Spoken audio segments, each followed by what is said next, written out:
Bonjour à mes élèves, les deuxièmes années bac, sciences physiques, et aussi sciences physique français et SVT, et même sciences et techniques. Dans cette vidéo, je vais corriger un exercice sur l'étude de fonction, d'une fonction qui contient la racine cubique, et c'est extrait d'une série d'exercices. Passe aux solutions. Solution, le domaine de définition de f, c'est l'intervalle fermé moins 1 plus l'infini. On a déjà traité ce genre de fonction à la place de la racine cubique, c'était racine carrée. Donc x plus a supérieur ou égal à 0 équivalent à x supérieur ou égal à moins 1. Donc c'est l'intervalle de moins 1 plus l'infini. Donc vous avez moins l'infini, vous avez moins 1, et l'intervalle normalement de moins 1 jusqu'à plus l'infini. C'est ça le domaine de définition, c'est-à-dire de moins 1, et il appartient au domaine. La limite de f de x en plus l'infini, c'est la limite en plus l'infini de x plus 2 plus la racine cubique de x plus 1. Normalement, je dois calculer la limite de cette fonction polynôme. En plus l'infini, c'est plus l'infini. Et la limite de la racine cubique de x plus 1, en plus l'infini, c'est plus l'infini, parce que ce qui est à l'intérieur, elle tend vers plus l'infini. Après, il y a l'étude de la branche infinie. La branche infinie, c'est le 2 en plus l'infini. Vous avez la limite de f de x en plus l'infini, c'est plus l'infini. Donc, je dois calculer la limite de f de x sur x. Pour calculer la limite de f de x sur x, c'est la limite de x plus 2 plus la racine cubique de x plus 1 sur x, le tout en plus l'infini.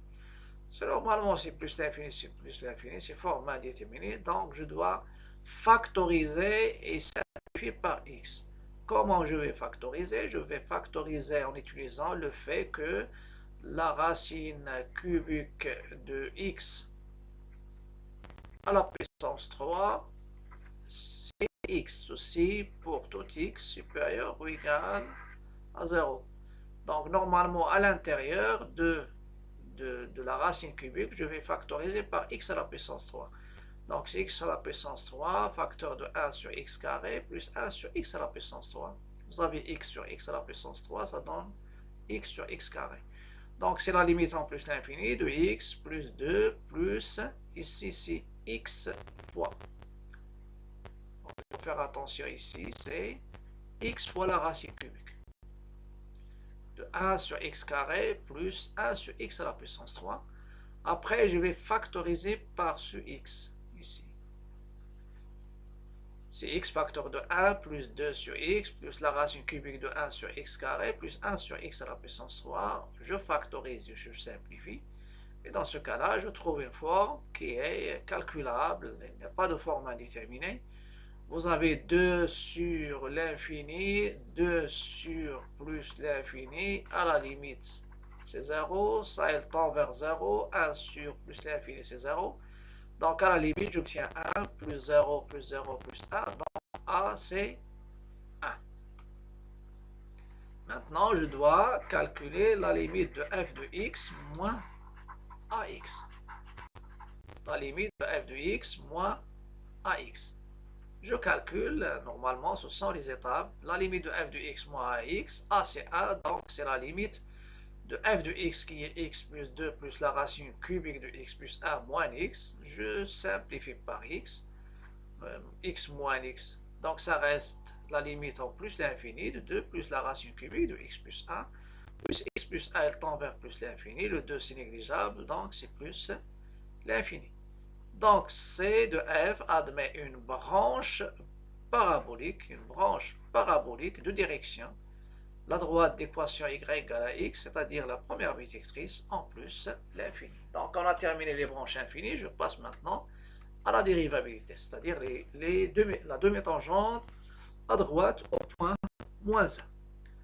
Donc la limite lorsque x tend vers moins 1 plus de f de x moins f de moins 1 sur x plus 1. Vous avez f de moins 1, c'est quoi? C'est c'est moins 1 plus 2 plus la racine cubique de moins 1 plus 1. Celle-ci, c'est 0. Racine cubique de 0 sur 0. Donc, ça donne 1. Donc, c'est x plus 2. La racine cubique de x plus 1, il y a moins 1 sur x plus 1. 2 avec moins 1, ça donne 1. Plus la racine cubique de x plus 1 sur x plus 1. J'ai déjà parlé de ce genre de fonction qui est formée, ou bien il est défini comme somme de deux fonctions. Une fonction qui est polynôme et une fonction qui est irrationnelle. Donc, qu'est-ce qu'on doit faire pour sortir de la forme indéterminée 0 sur 0? Donc, ça c'est, vous avez moins 1 plus 1, ça donne 0.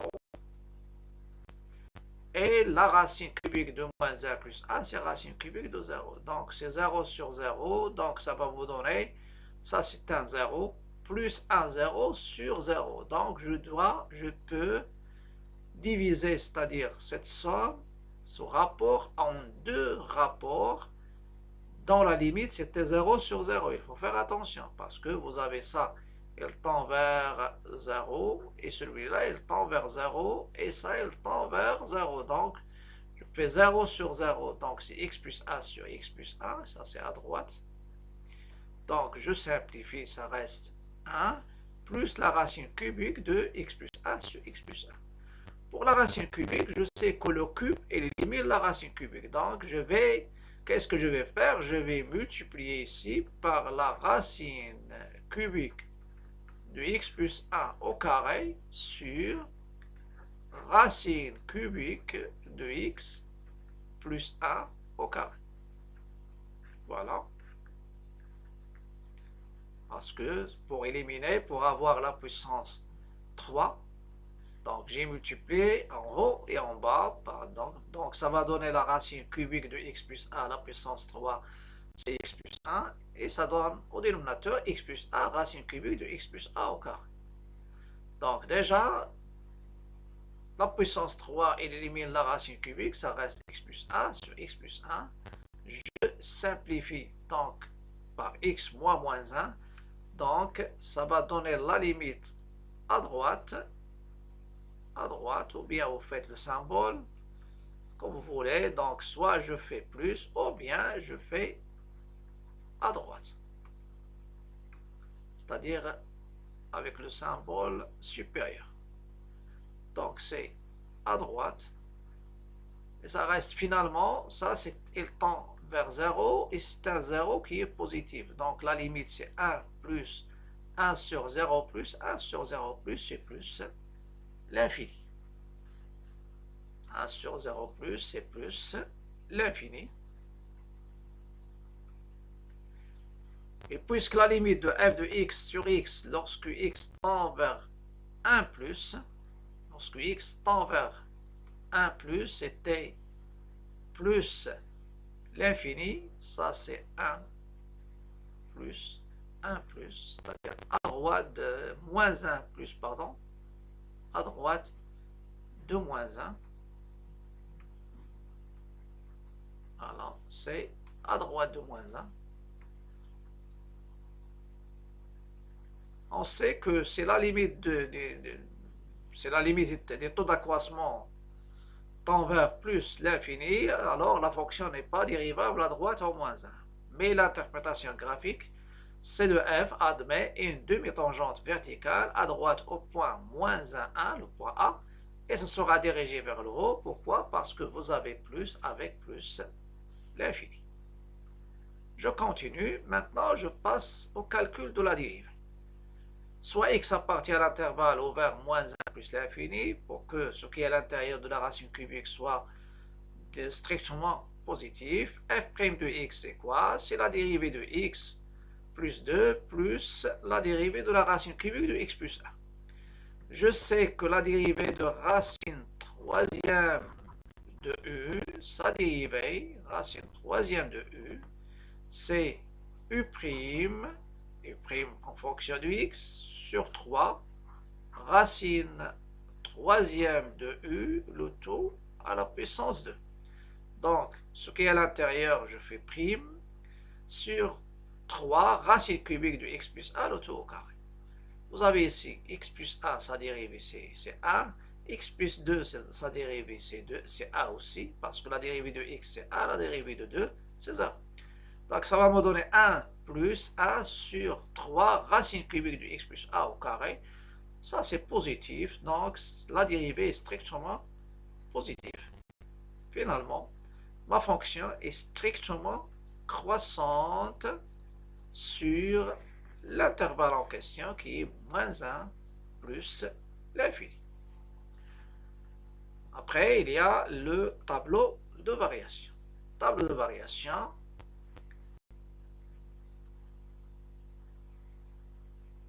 Voilà, tableau de variation. Donc, vous avez la fonction à droite, moins 1, il n'est pas. Ça, c'est. Pardon, ici, c'est f. Et ça, c'est f'. F'. La dérivée de f, ça, c'est la première. Donc, ça, c'est f'. Ici, c'est f. Ou bien, je dis variation. Ou bien variation de f. Ma fonction n'est pas dérivable à droite au point moins 1. Donc je peux mettre 2 barres. Et la dérivée, la limite de tout accroissement, c'était plus. La dérivée sur moins 1 plus l'infini est strictement positive. Donc ma fonction, il croît de la demi-tangente au point A, qui est une demi-tangente verticale, au point A de coordonnées moins 1, 1, vers plus l'infini. Et en plus l'infini, il y a une branche parabolique de la courbe. Elle prend la forme d'une branche de parabole dirigée par l'axe d d'équation y égale à x. Ça veut dire la première bisectrice.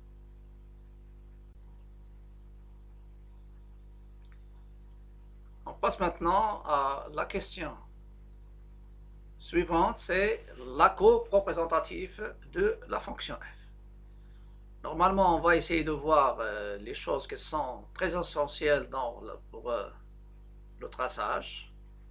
Vous avez, il y a la courbe C de f, elle admet en plus l'infini d d'équation y égale x. C'est une, donc C de f admet une branche parabolique de direction d, la droite d, en plus l'infini. Ça, c'est uniquement. Et la droite d, normalement, ici, pour tracer cette droite, la droite d, on peut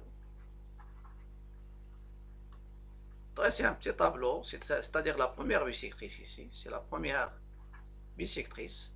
Et pour tracer cette première bisectrice qui est la droite D, donc je prends 2 points, c'est-à-dire un petit tableau, X, Y, il y a 0, c'est l'origine, 0, 0, et je prends 1, 1, c'est la première bisectrice.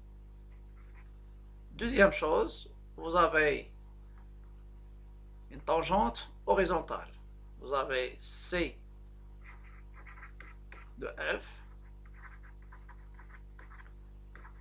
admet une demi tangente verticale à droite au point A de coordonnées moins 1, 1.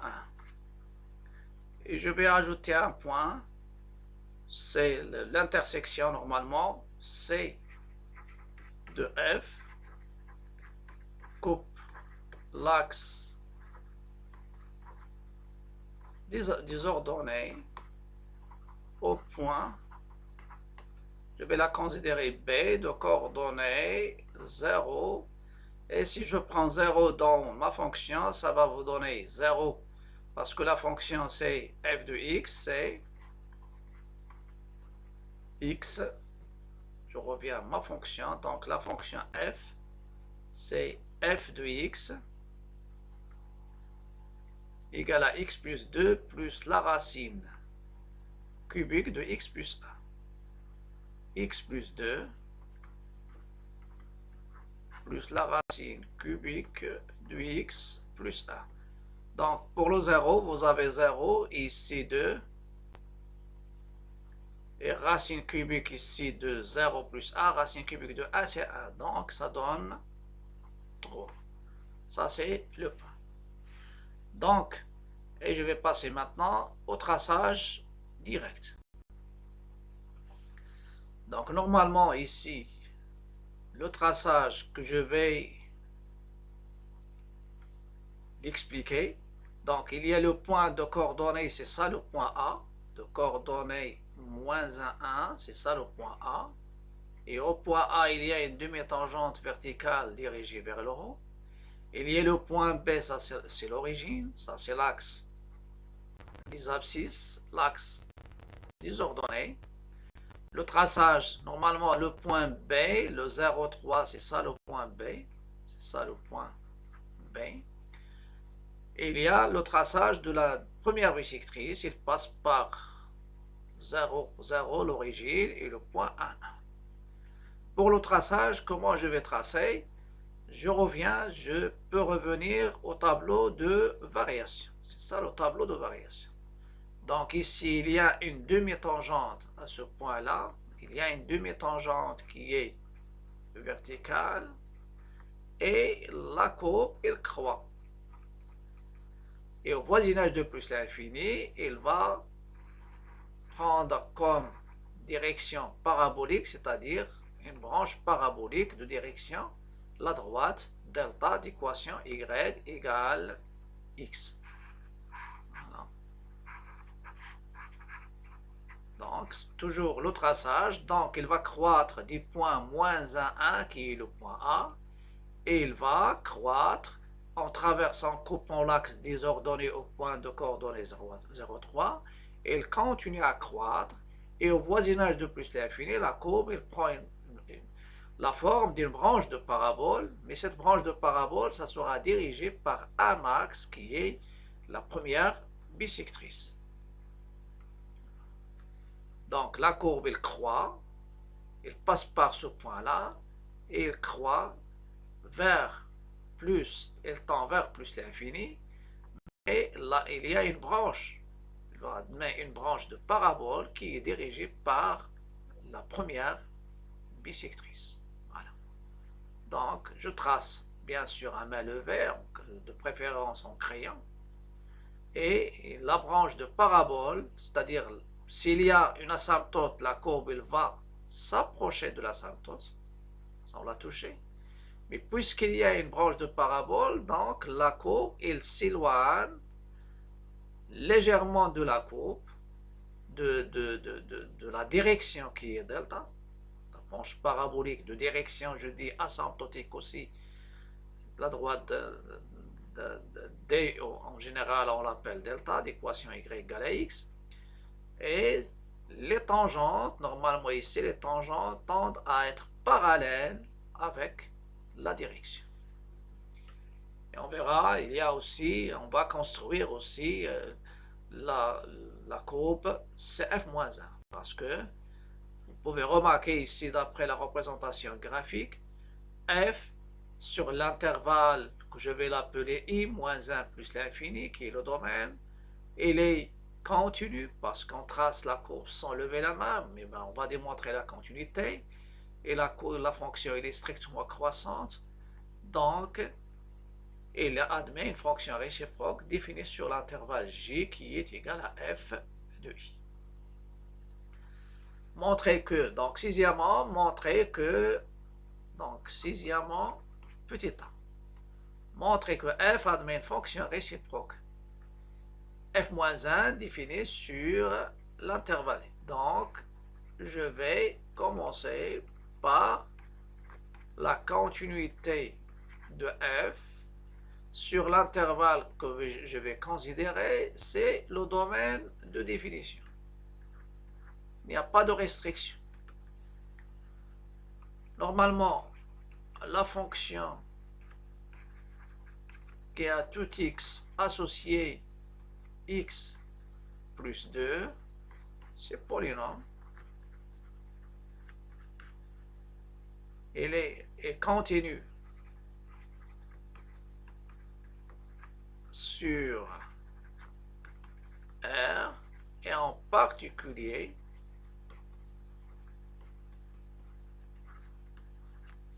sur l'intervalle i. La deuxième fonction, la fonction qui a tout x associé x plus a, c'est aussi polynôme et continue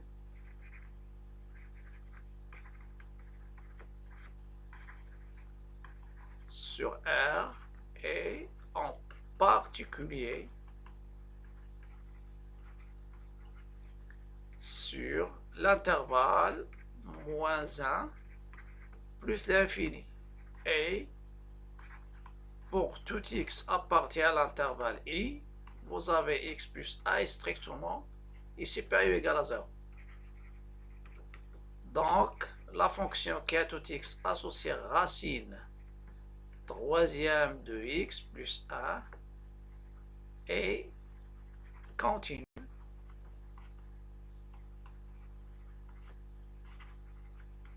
sur d'où f est continue sur, bien sûr, j'indique somme de deux fonctions continues. Somme de deux fonctions, bien sûr, continues sur l'intervalle en question. Après, il y a donc la deuxième chose, il y a la monotonie.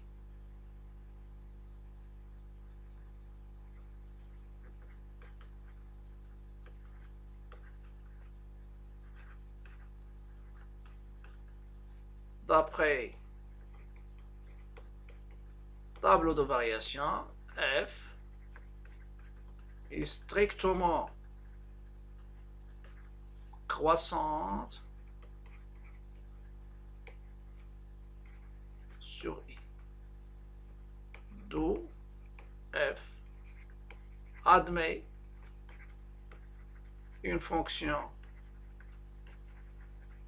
réciproque f-1 définie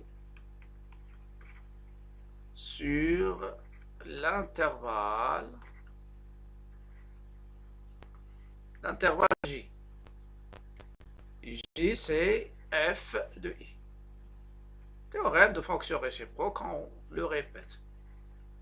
Sur l'intervalle J avec J, c'est quoi? C'est f de i, c'est f de l'intervalle moins 1 plus l'infini. Vous pouvez le voir à partir, l'en déduire à partir du tableau de variation. Donc, c'est f de moins 1 et la limite de f de x en plus l'infini. Ça vous donne j d'après tableau de variation. La fonction, elle croît de 1 vers plus l'infini. Donc, je vais revenir à ces choses-là. Il y a la continuité. F est continu sur l'intervalle I. Deuxième chose, F est strictement croissante sur l'intervalle I. Donc, F admet une fonction réciproque f-1 définie sur l'intervalle J qui est 1 plus l'infini. La question normalement, deuxièmement, variation de f-1 sur j. Ça ne demande pas le calcul de la dérivée de la fonction f-1. On a déjà donné un théorème concernant la fonction réciproque. Vous avez f-1, par définition, il est continu sur l'intervalle j. f-1, il varie au même sens que la fonction f sur l'intervalle j. Ça veut dire CF est croissant, strictement croissant sur I, alors f-1 est strictement croissant sur j. Et même chose pour strictement décroissance. On a f est strictement croissante sur I, donc f-1 est strictement croissante sur J. Voilà. Donc là, la monotonie directement en se basant sur le théorème de la fonction réciproque. Il nous reste à appliquer aussi le théorème de la fonction réciproque sur la représentation graphique. F-A et C de F sont symétriques par rapport à la première bisectrice, c'est-à-dire par rapport à delta d'équation Y égale X. Il nous reste maintenant la représentation graphique. C'est la question. Normalement, celle-ci, c'est pas la première, c'est pas la question de... La question, normalement, vous avez B et C. Celle-ci, c'est B. Il y a la dernière question, c'est C.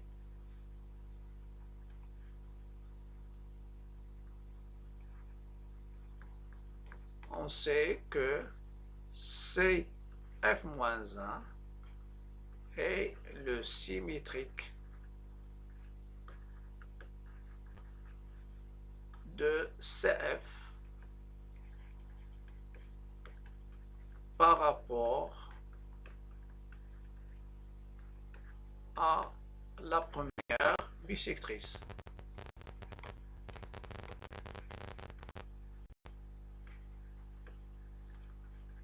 La première bisectrice, pardon, ici, c'est la droite d'équation y égale à x. Donc il y a une symétrie. Il y a une chose à savoir concernant cette symétrie. Donc, à savoir que le point A de coordonnées moins 1, 1, il se transforme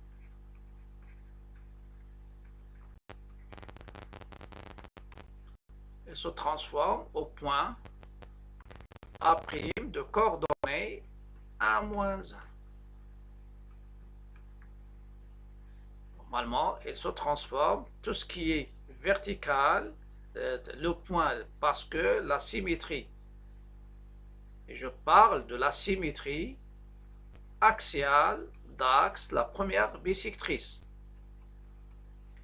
Vous avez le point B de coordonnées 0, 3, il se transforme au point B' de coordonnées 3, 0.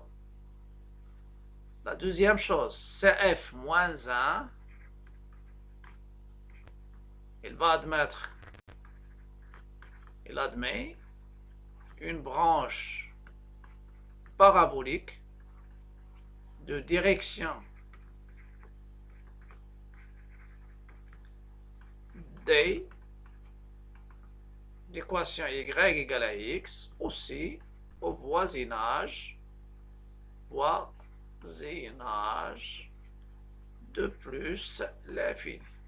Normalement, j'explique, mais pour vous, vous pouvez uniquement faire les points et vous pouvez faire le traçage.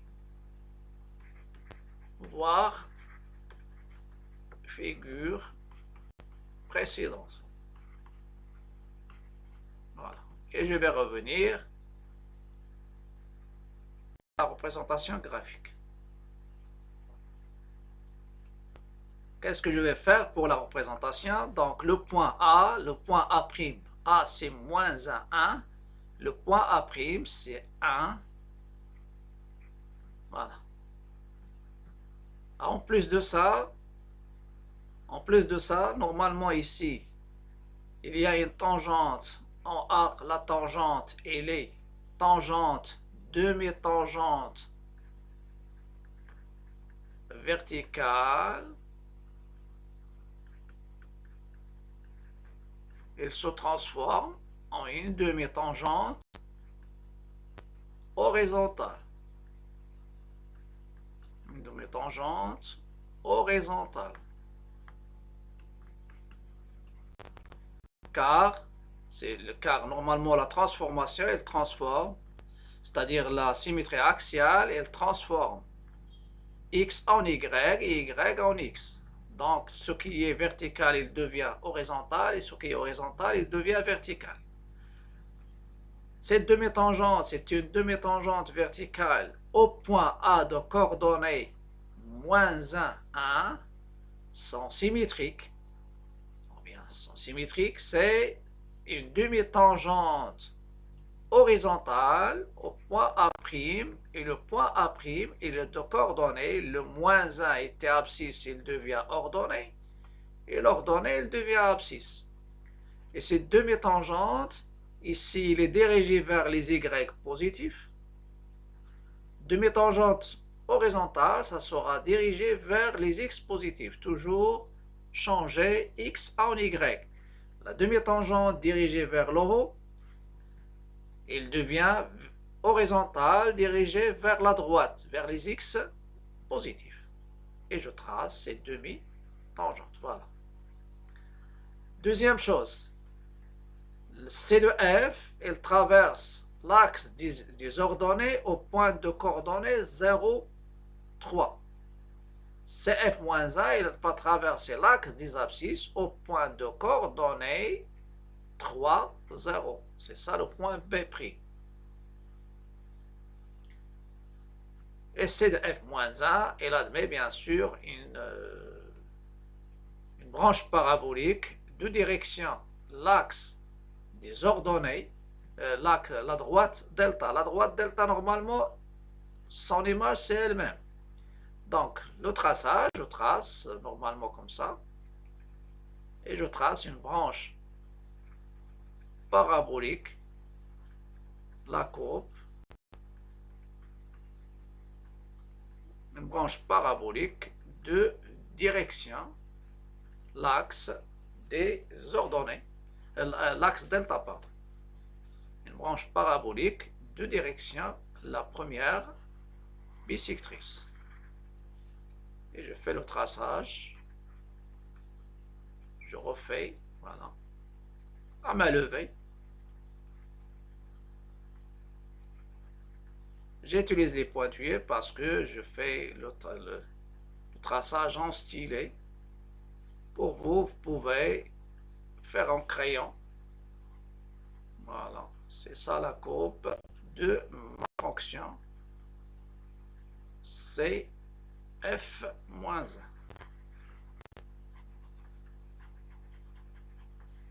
Ça, c'est CF-1.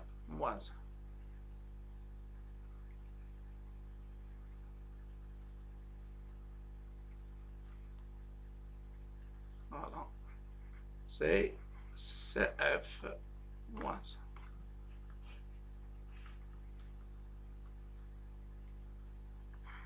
Fais les retouches. C'est pourquoi je demande le traçage. Il faut qu'il soit en crayon pour pouvoir effacer jusqu'à donner l'allure de la courbe au voisinage, au voisinage de plus l'infini, et aussi pour la tangente. Il faut qu'il coupe, il touche la tangente au point tangent, qui est le point A'. Et il continue à croître.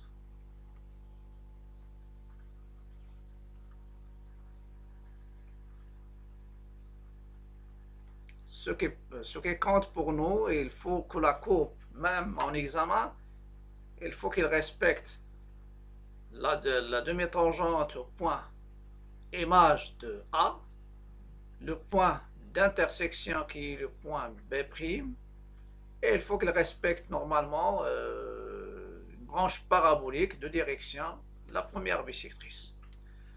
Ça sera tout pour aujourd'hui, mais